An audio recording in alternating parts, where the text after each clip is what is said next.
Black people have always voted primarily for Democratic Party candidates, but our guest, Vince Everett Ellison, says that's about to change in this upcoming election.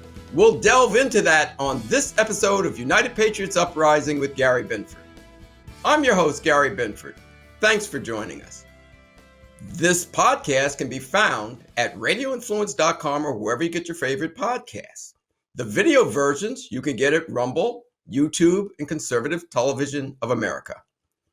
Either way, please subscribe, hit that notification button to make sure you get it, and let us know. Leave a comment.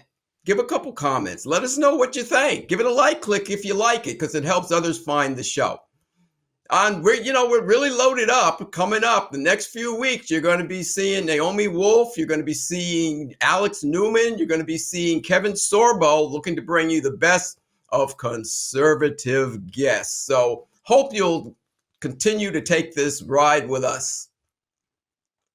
You know, we've been to this rodeo so many times. I'll just tell you, I'm tired of it. You hear, okay, the black people who vote 94, 95% Democrat every election says, okay, that's it. I'm done. I'm finished. They're not for it. They haven't helped us at all. I'm finished. I'm done. I'm out of here. Off the plantation. And then the election comes, and who do black people vote for? Well, the Democratic Party candidate. Why does this continue to happen? Well, is it going to continue to happen this time in 2024? Well, our guest says it's going to change. Is he right? Let's find out. You ready? Let's get into it. He's a best-selling author, filmmaker, and much sought-after public speaker. He's all over television. Hannity, Laura Ingraham, Brian Kilmeade, Joe Pags, Tucker Carlson. I was just, playing around with the remote the other day, and there he is, right there on Newsmax with Eric Bolling. He was on the show 3 times when the show was audio, making his first appearance on video. A fierce truth teller who now has his own podcast that he'll talk about. The Vince Everett Ellison Show. I welcome back to the show, Vince Everett Ellison. How are you, Vince? Hey, man, I'm happy to be with you, brother. It's good to see you in person, looking good. Well, thank you. I'm trying to keep up with you because you forced me to elevate my game here. But as you said, and I remember, my favorite guy was James Brown. And one of the things back in the day he always was big on was grooming. He always said a man should be groomed. A man should always look good. And we have run with that our entire life, but it seems like a lot of people, unfortunately, haven't. And along those lines of running with something your entire life, black people have. Go ahead. I remember reading something from the great designer Tom Ford. Tom Ford said, if you look at the pictures of any American city before 1960, and you look at the men, most of them had on suits. He said because they were all aspiring. They were all trying to elevate themselves to be something here in this country. And then after the 60s, something happened. We started all becoming victims. And we started not believing that we can achieve in America. And our attire matched our mindset. And when you go into the black community, especially, you see the diffused attire, you see the slack-jawed look, you see the laziness. It matches the people. But when you see a man aspiring, you've heard this probably from your dad and the men around you, brother. You dress for the job you want, not for the job you got, and you go forward. And we have to bring that back. We have to start showing these young men again how to have style, grace, and elegance, and how to be men. Yeah, no, they want to wear their pants around their ankles, but that's another story. We won't get into that.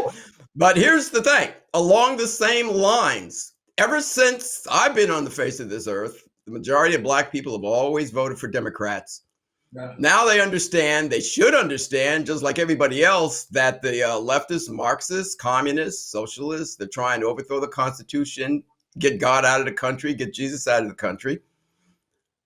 And they always said, well, the Republicans are this, the Republicans are that, and nobody would ever come through. And then finally, they got a candidate in Donald Trump who was MAGA. Donald Trump was a businessman. He wasn't a career politician. He delivered what he promised. Okay, so you didn't vote for him the first time. I get it. kind of. All right, now you saw what he did. Jobs, you know, all the boats got raised, got a whole bunch of people out of prison that Obama and Clinton didn't do, right? Commuted some sentences, did all kind of things to help the black community, to help people get loans. And then this next time around, they say, what, he got 4%? And Vince, what is going on here? That it keeps going, this cycle keeps repeating where you keep hearing, this is it. We're leaving the Democratic Party plantation. We're getting the heck off the plantation. We're going to go and vote for somebody that delivers what he says. And then poof. So are they now look at that? They're saying 25% of blacks are, can we believe it this time? Yeah, I think we have ourselves at a tipping point here. Joe Biden is a terrible president that he's done something that no other Democrat has been able to do in 200 years, and that is get black people to leave the Democratic Party. They crossed the line here when they thought they won this past election with 8 million votes, which is a lie. They didn't. But they thought they had a mandate, and they thought that America had crossed over when it came down to this LGBTQ thing and public education. Well, they pulled off their masks, and they started admitting to the American public three things. They admitted that they were anti-Christian. They admitted that your child was not their child, that your child was not their child. They tell you that in public education now. No, these are our children. We are going to educate them to go against their parents. They didn't admit to that. And then they showed that they were using LGBTQ to groom children, and they were using the public educational system to do it. And when they admitted to that, they were done with most of the black community. The only reason why most black people still vote for them is that they haven't heard about it yet. And the more you tell the black community about this, the more visceral it is to them. And then when you add on top of that, not just the abortion debate, that doesn't win it. You have to let people know that the Democratic Party supports abortion up to the 9th month, up until the time of birth. And in some situations, like my ex-governor Ralph Northam here said in Virginia, after birth. So once you really tell them that this party is an anti-Christian party, and you look this black person in the eye, and you say, can a man have two masters?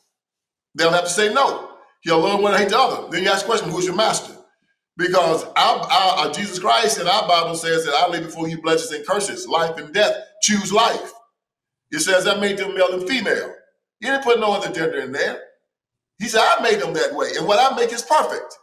Now, you're going to have to decide whether or not you're going to allow these people to take your children into public education, essentially groom them, and castrate your son, and give puberty blockers to your daughter, or whether or not you're going to go by the word of God. But if you go to the other side, you're going to go to hell. And as you know, I did a documentary called "Will You Go to Hell for Me?" And it confronts the black community and the Christian community with that question. If you follow it with this fact that if you follow the Democratic Party, you're going to go to hell. You might well just go ahead, spray some gasoline on your drawers, get ready to get burned up. Vince, I have to push back for this reason. I agree with everything you said, and we're going to jump right now into your book, The Iron Triangle, because my fear is that Iron Triangle still has a stranglehold on these people. And the reason I say that is, I said, okay, maybe they voted for Barack Obama because he was black the first time, but what about the second time? Remember when all those pastors stood in front of the White House talking about, or the Capitol building talking about, if he signs this bill for same-sex marriage, we're done with him. Yeah, how did that turn out? And after Barack Obama, and even after Trump, why are they still voting this way? You say they're going to go to hell. That hasn't scared them yet. Why do you think it's going to change now? And the thing that scares me, it always looks good at this time. And then when they get to the ballot box, for some reason, I don't know, I keep hearing Erykah Badu saying, keep it real. And people, and I'm not blaming her for that statement, but I mean, and it just here, I know she used to say that. And it's like they say, oh, I can't let down my brothers and sisters in the community. Nobody's looking. Why are they doing this? And you sure this is going to work this time? They have fooled us so many times. Vince, nobody's been afraid to go to hell. I wrote a thesis on this. You did a documentary. We've been doing this for years. When's it going to happen? Well, the big difference now is that they're messing with their children. The same-sex marriage thing was just two men, two women getting down in their bedroom. Most people here in the United States of America say, look, man, I don't have a problem with what two grown adults do. Even if I think it's gross, they go to hell for it. I don't. Now you are giving the Democrat Party permission to sexually groom your children, to castrate your little boy and call him a little girl, to cut off the breast of a little girl and call him a little boy, to allow your child to get on the school bus in the morning time with pants and a shirt on, and then they put a dress on him at school, call him by a girl's name, and then take it off of him, put the clothes back that he had on, put him back on the bus and send him home, and they ain't got to tell you nothing about it. Yeah. The public education system said that we can groom your child. They're passing laws now that say that if you try to keep your child from being transitioned, they'll come and take that child from you and put you in jail. Barack Obama didn't go that far with it, brother. He didn't say that. Barack Obama just said, which I still disagree with, that if two men want to get married, let them get married. If two women want to get married, let them get married. They didn't bother the children. See, Barack Obama didn't say, I believe in abortion until the 9th month, up to the time that the child is born. He didn't say that. No. They did not go that far. They did not admit that they were an anti-Christian party by saying, we're going to put LGBTQ, if the churches don't take it, we're going to take their tax exemptions. If the private Christian schools don't take it, we're going to take their tax exemptions. We're going to make you sit at your job and call a man a woman a man. And if you don't do it, we're going to fire you. We're going to let demented men go into the bathroom with your wife and your daughter. We're going to allow demented men to play on sports teams with your daughter. Yeah, this is what we're going to do. And you can't do anything about it. Barack Obama didn't go that far. This was all Kamala Harris, Joe Biden, and today's Democrat Party, and these perverts, liars, psychopaths, and anti-Christian bigots have taken it too far. Vince, I agree with you, but the one thing that Barack Obama did, he was in favor, even of as a senator, of that Born Alive bill, which would not allow you to give aid and comfort to but he lied about it, though, Gary. You remember he lied about it. He lied about it. When he was hit with it on the campaign trail for president, he said, no, that was a lie. I mean, he was adamant that he did not support that bill. He never admitted to supporting that bill while he was running for president, ever. Yeah. Well, here's where we are. We're right here. And I'm hoping that you're right, that because it is going to affect their children, they will wake up.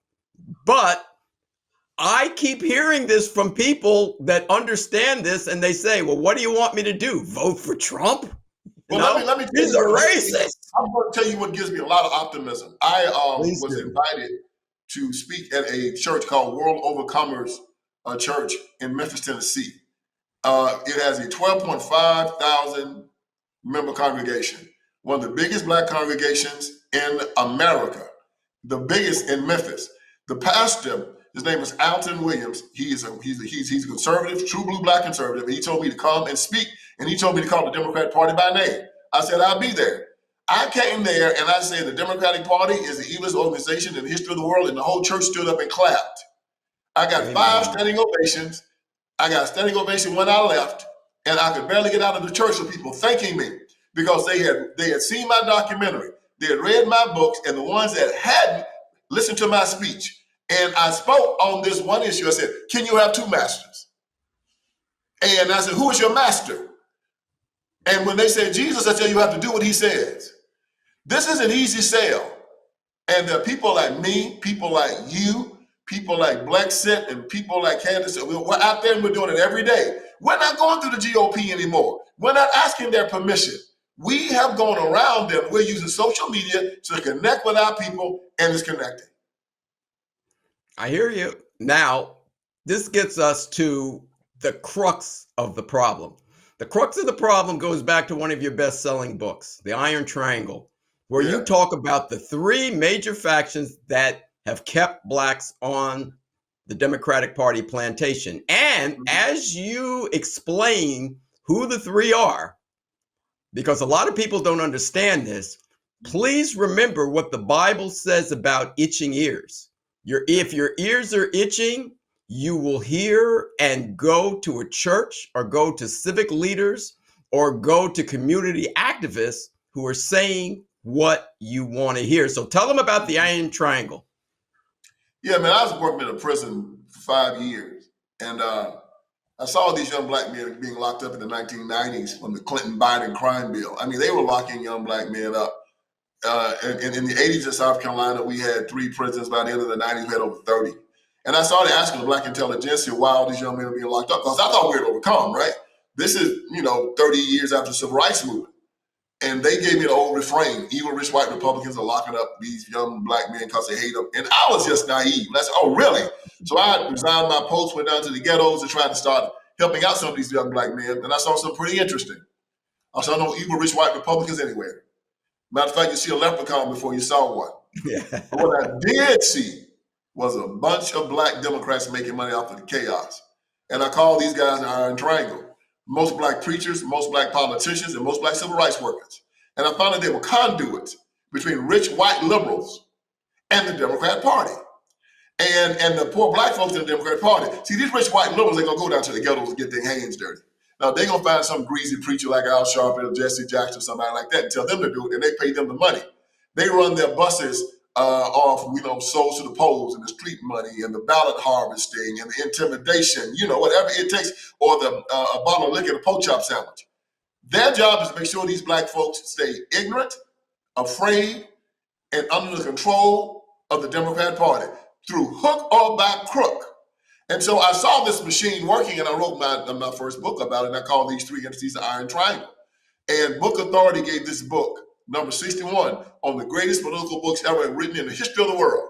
Yeah. It blew the lid off of something that people have been asking about for a long time. So I also talked about Stockholm Syndrome, why the black community votes for the Democratic Party, cognitive dissonance, how that thing keeps them from changing their minds, Maslow's hierarchy of needs, and how they keep us stuck at number 2. They never let us reach self-awareness while we're fighting for food and sex and security. I'll break it all down into a psychological, spiritual concept where anybody can understand it. I take on the Civil Rights Movement. Martin Luther King Jr. talking about telling us 5 times that I have a dream speech that 100 years after the Emancipation Proclamation, the Negro is not free, and that we come to Washington, D.C. to get our unalienable rights. No, our unalienable rights come from God, and freedom is one of them. Amen. These rights are irrevocable, non-transferable, and unsellable. We don't go to government for these rights. We defy government to come try to take them from us. So King started all this begging, all this victimization, talking about, I have a dream. Yeah, one day, my 4 little children won't be judged by the color of their skin, but by the content of their character. Well, let me tell you something, player. You're going to be judged by the content of your character. It is unavoidable. And as far as somebody judge me by the color of my skin, Jesus Christ said we ain't supposed to be concerned at all about how men view us. We're supposed to be concerned about how God views us. And so he taught us to walk around begging white folks to accept us, to not judge us by the color of our skin. Please, boss, don't judge me by the color of my skin. Never me. So now for the last 60, 70 years, we've been following behind a bunch of white racists, begging them to look at us favorably while they despise us. And God told us, do not be concerned about man.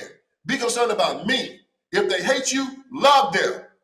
If they despise you, love them. They treat you wrong, you treat them right. But that don't give them the right to put their hands on you.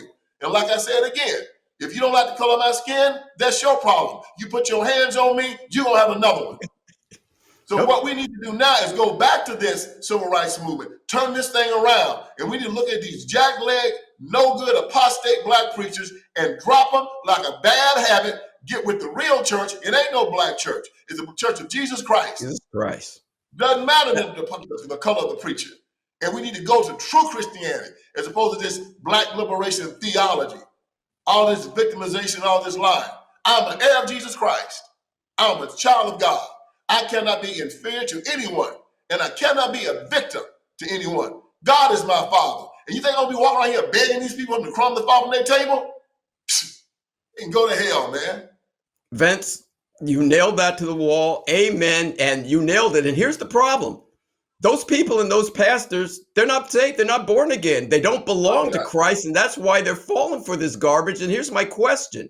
See, we'll watch Sharpton and these people, Jeremiah Wright, whoever, walking around, no justice, no peace, no justice, no peace. That's not biblical. No, See, it's not. and notice it's about being a victim and it's about get whitey or whatever they say it is.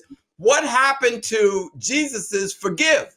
You There never hear these black pastors you talking go. about forgiveness. God is No, they about do not. forgiveness, and he says, if you don't forgive them, I won't forgive you. They're not There it is. saved. That's the problem. And that's why we're at the bottom of every socioeconomic statistic in America, Gary. That's it. We will not forgive. You cannot go forward looking back. We all know the old story that inside a car, the front window is 100 times larger than the rearview mirror. Because you got to go forward. You hold yourself down. You know, the Bible tells us forgiveness, forbearance. Forbearance is if somebody owes you, you say, no, don't worry about it. You ain't got to pay me. Forgiveness, forbearance, love, peace. Instead, we live in pride. Oh, you going to give me my reparation. And man, you ain't never worked for nobody. You ain't never picked no cotton. You know, just this abject pride, this hatred, and then there's envy with social justice. I want what you got. That if you got it and I want it, I'm going to get the law. I'm going to get politicians to pass the law so I can take it from you. You know, and our Bible tells us you're not supposed to covet anything of your neighbor. Nothing. You're not supposed to want anything you got. As a matter of fact, the flip side of envy is admiration. I admire you for doing such a good job in your life. Teach me how to do what you've done. Show me. Educate me. Instead, we walk around in pride, in victimization, and it's all taught from the Iron Triangle. And the Democratic Party loves it because as long as we stay in their victim mentality and in their I can't do no better boss, they're going to have complete control over the black community. Right. And this is not a black issue. This is what they do. This is what communist Marxism, this is what they do. They take an issue because they turn you into a one issue voter. Okay, you want to kill your babies? Come to the Democratic Party. You want to marry a man, a cow, or whatever? Come to the Democratic Party. You want to, you want to overthrow God and get God out of the schools and out of the workplace and the government? Come to the Democratic Party. You want socialism over America first or over constitutional republic? Come to the Democratic Party. And they find your issue. That's how you end up with Jews sitting next to Muslims at the national convention. They hate each other and they're both there clapping for Joe Biden saying, what the heck am I doing here? And but that's the crux of they scratch everybody's itch. They scratch everybody's itch. See, and the one problem I see with Donald Trump, who, by the way, I interviewed twice back when I was a sports writer here in Newsday, New York, and he owned the New Jersey Generals of the United States Football League. He had Herschel Walker. So I have talked to him a couple times, but that's not the issue. But the one problem, Donald Trump is offering what God would offer you, an opportunity to go out and earn a living, to work and earn your keep and have some self-respect. But so many people now have taken the government dime for so long, they're like, what? I have to earn it? Well, the Democrats are going to give it to me. But you just told them they're going to give you crumbs. That's all they're going to give you is crumbs, man, and they're going to take away your rights. One of the things that they're going to make sure that they do, they're going to take away your freedom of religion because they don't compete for power. See, our rights based on our Declaration of Independence come from God. This is that we use this reason to separate from Great Britain. The king said, I'm your sovereign. Jefferson, the founding father, said, no, you're not our sovereign. God is our sovereign, and we are free men. And King said, well, I'll show you. He said, well, come on, we'll show you. I hear you. Vince, there's one huge issue. Please explain this one to me and to the listening audience. Why is the Democratic Party making the slaughter of unborn babies in the womb the only entity in human society that cannot protect itself? Why are they making that their holy grail, the number one issue? And this has nothing to do with black. It has nothing to do with white. It has to do with all of mankind. Right. As you know, a few years ago, they said, if you're pro-life, get out of the party. Okay. Mm-hmm. Why is this? And I know we know, but why? Tell them why this is the holy grail to them And it's absolutely incredible that they would make this public. I mean, it's not immigration, and we'll get to that. It's not the economy. It's not the protection of our borders. It's we want the right to murder our babies. Because they're psychopaths. It's something about psychopaths. They always find a way to power. They gravitate to it. They want to be in charge of something so they can exhibit authority and power and pain to people.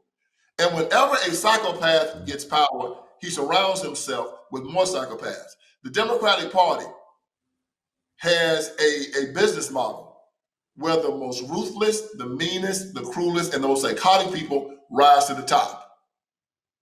And whether it be from Planned Parenthood, whether it be from the feminist movement, whether it be from all those, they know where they need to go to accumulate power. So Adolf Hitler gets power. What does he do? He gets like-minded people around him. Goebbels, Mengele, all those guys, crazy as hell, just killing people all over the world. Started a whole world war to try to kill as many people as they possibly could. They're going to fight every country in the world and kill everybody they can find. You find when you go to China, found Mao Zedong.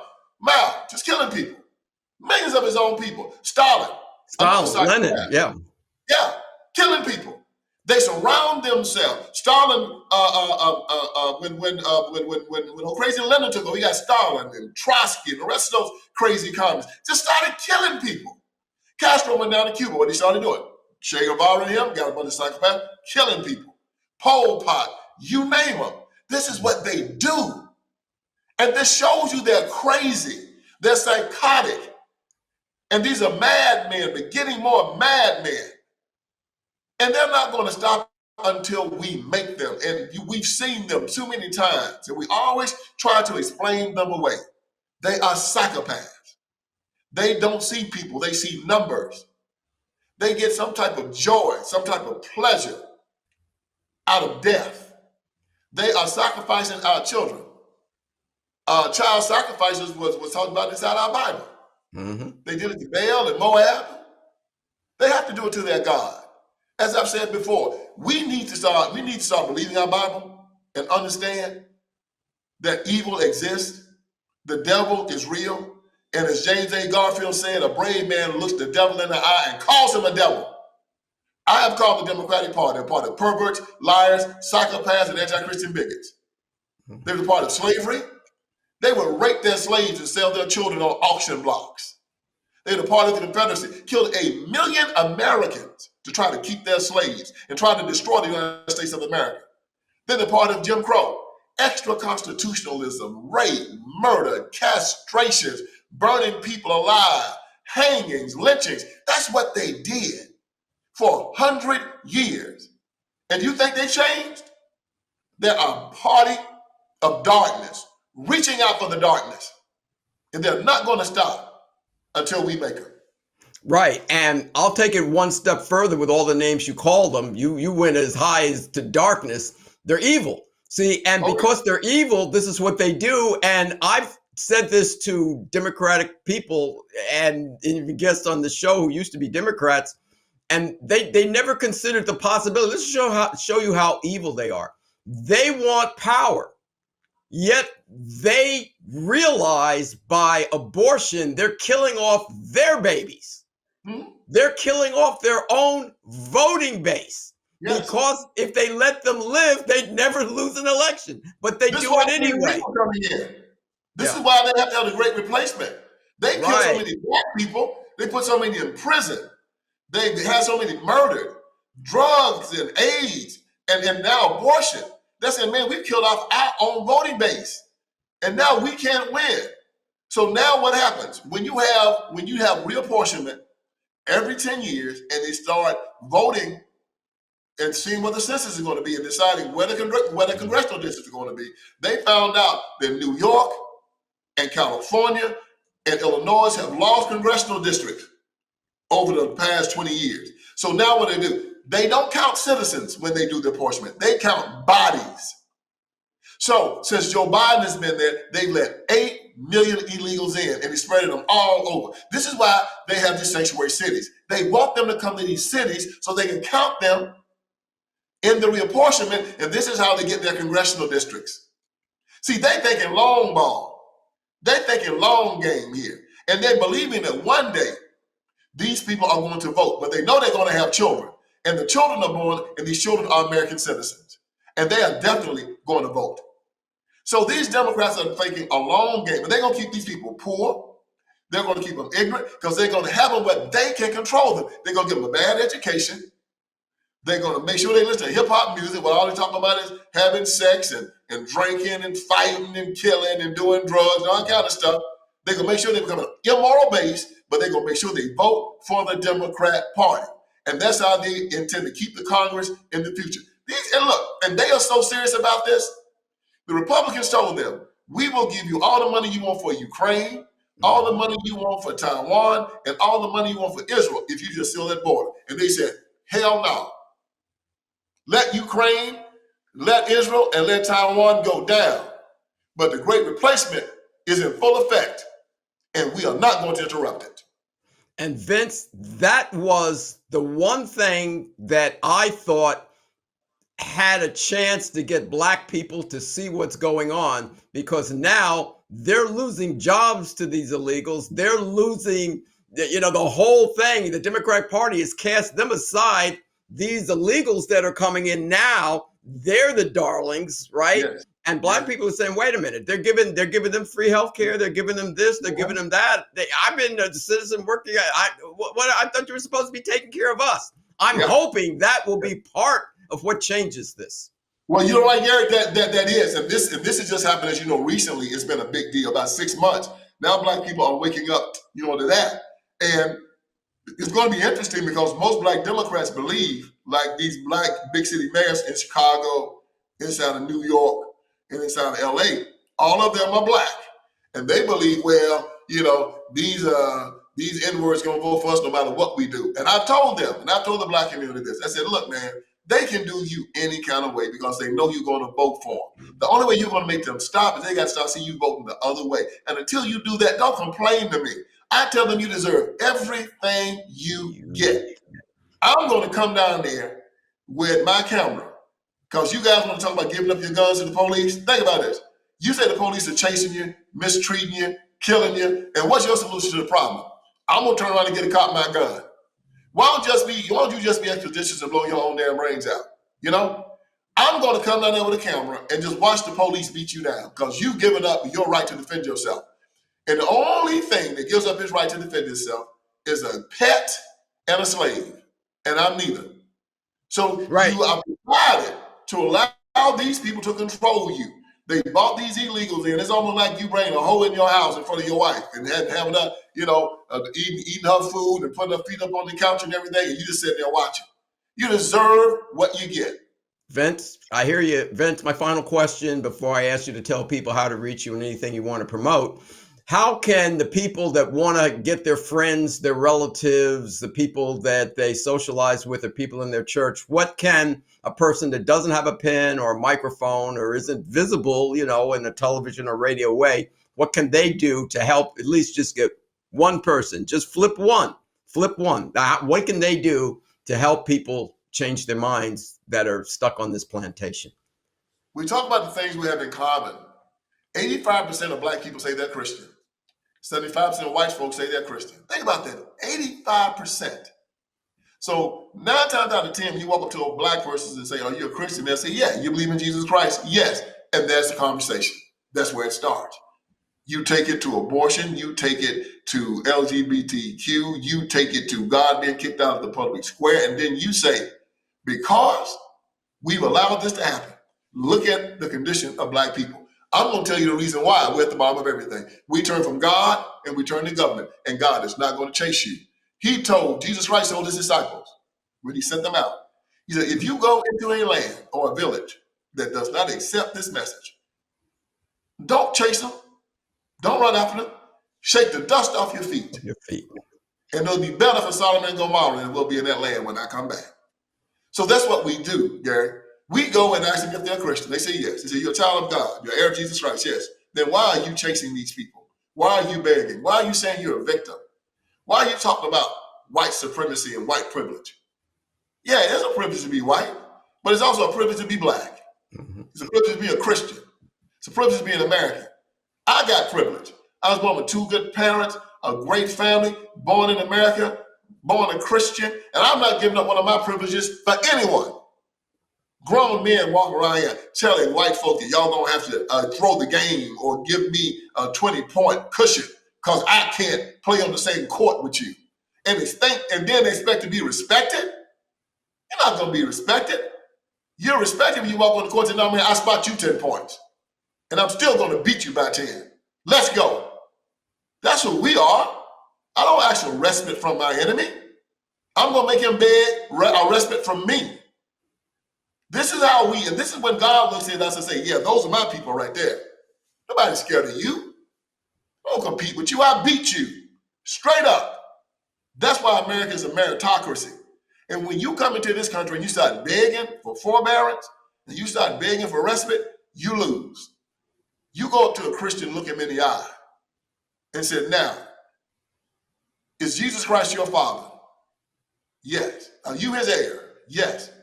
Tell me why you're begging. Tell me why you're afraid when he says 365 times in the Bible, fear not. And you're the child of the king, right? You're the child of the king, man. Wouldn't you be insulted if you were the most powerful man in the country and your child was out there with holes in his shoes begging some broke redneck for a handout? You'd be well, so Vince, angry. as I said, I think the reason they do that, Jesus said there's a narrow way that leads to heaven and everybody's born on a wide road. I really think a lot of these people, the reason they don't respond is because Jesus really isn't their father. They claim the name of Christ, but he's not in. They're not born again. Martin Luther King Jr. is the icon of the black community. And Martin Luther King Jr. says, beg the white man. He didn't say turn to Christ. He never said. I know. You never see Martin Luther King baptize nobody, have an altar call, or tell people, you're a child of God, and Jesus Christ, you ain't got to beg these people for nothing. God gonna take care of it. Let us go ahead and make our own better. Let's make our schools better. Instead, they took prayer out of schools in 1962. And instead of them saying, we can't go no further with you. No, we still want to integrate into a place where they said God is not welcomed. Black preachers did that. Instead of saying, hold on, wait. You said that we can't pray and God is not welcome in these schools? Yeah, well, okay, don't worry about that then. We will stay in our churches. We'll stay there. No, instead they said, oh yeah, we want to get in now. And now look at our people. Before integration, 80% of our children been born in wedlock. Now 80% being born out. We had shrunk between 1940 and 1960. We had shrunk our poverty rate from 80% to 30%. And then after the civil rights movement, it flatlined. Family breakdown. We didn't see black men. We were poor, but we weren't going to prison. Hell, we were 3 times poor between 1940 and 1960 than we are now. And wasn't nobody going to jail. You and I old enough to remember that, Gary. I know. We're old enough to remember when black people had a good time together. You had to lock your doors at night. Yeah, we didn't have to worry about anything like that. Children were respectful. Our schools were some of the best in the world. Some of the best scholars, you, Thomas Sowell, my father, all came from those schools. Now look at them. 85% of the children are not proficient in reading or math. Black children. And then when we offer school choice, they say no. Fighting, smoking blunts, slapping teachers, disrespectful. And we say, we'll give you a one-way out and we can give you a way out of here where you send your children to a great school. I'm a Democrat. And you're going to try to tell me slavery ain't a choice. Yeah, man, gosh, oh boy, Vince, I pray that we get this election this time. They'll vote for Trump, because if not, it's over, man. It's over. Vince, I've really had a great time speaking with you as always, because as I introduce you, you are a fierce truth teller and you bring the heat. Please tell people how they can reach you and some of the wonderful books and films or anything that you'd like to promote. Hey, y'all, just go to VinceEllison.com. VinceEllison.com. That's my website. You'll see my books there. I got 3 great books. One is Crime Inc. just came out. The other one is 25 Lies. And the other one is Iron Triangle. All 3 hit #1. All of them are awesome books. And then it's my documentary, Will You Go to Hell For Me? You can buy the DVD or you can stream it. But go to my website and also watch my podcast. I do it. It's weekly. It's the Vince Everett Ellison Show. I talk about these issues and I go in depth with them, brother. It's being shown on X and YouTube. Watch it for free. Subscribe to it. Like it. Share it. I bring the heat every time. Believe me, you won't be disappointed. No, they will not be. Vince, thanks for coming on, and keep doing what you're doing, because you have boots on the ground, and that's what we need, because we need to reach the people, and all you need to do is get one. And if you get one, then that person may get one, person may get one, and we can turn this around. But the thing is, people have to want this. They have to want godliness. They have to want holiness. But even if you aren't even a Christian or want to be a Christian, you should want freedom. And either God is going to be in control or government. And government is going to enslave you. God will allow you to be free. Even if you want to be a Muslim, a Buddhist, a Hindu, or even an atheist, you can live free. It's not going to hurt you now. You're going to pay later, but not now. He will even allow you to hate him if you want to. He's not going to chase you down. He gives you absolute free will. That's right. But the government won't allow that, because you can see it now. They're starting to step on people because we're getting a taste of what communism looks like. And I hope people reject this. Vince, thanks for coming on. Until the next time, God bless you and your family. Hey, brother, it's my pleasure. God bless you. Amen. I want to thank Vince Everett Ellison for coming and giving us some hope this time that Black people, and hopefully others, are about to leave the Democratic Party behind, that they're tired of what has been going on. They want to live free, not under communism, and are ready to vote for Donald Trump. And let's start turning this country around, where we, the people, have the voice and say, not the government. So Vince, keep on doing what you're doing. We need truth and boots on the ground. And brother, you bring the heat. So please stay out there, keep informing, because we got to do it. This is it. It's now or never time. This podcast is available at radioinfluence.com. Wherever you get your favorite podcast, you can find the video versions at Rumble, radioinfluence.com, and Conservative Television of America. Please subscribe, hit that notification button so you'll know when you get it, and leave us a comment, click, tell us what you think, and that helps others find the show. There is also an audio podcast archive where you'll find all the previous guests, more than 150 high profile. People like Lieutenant General Michael Flynn, Ben Carson, Carrie Lake, Mel Kay, Diamond and Silk, Monica Crowley, Brigitte Gabriel, Judge Janine Pirro, Star Parker, Carol Swain, on and on. You'll find a myriad of guests coming from the conservative point of view. So we hope you check that out too. That's it for now, folks. So thanks for joining us. So until the next time, this is your host, Gary Benford, saying God bless you, God bless your families, and God bless America.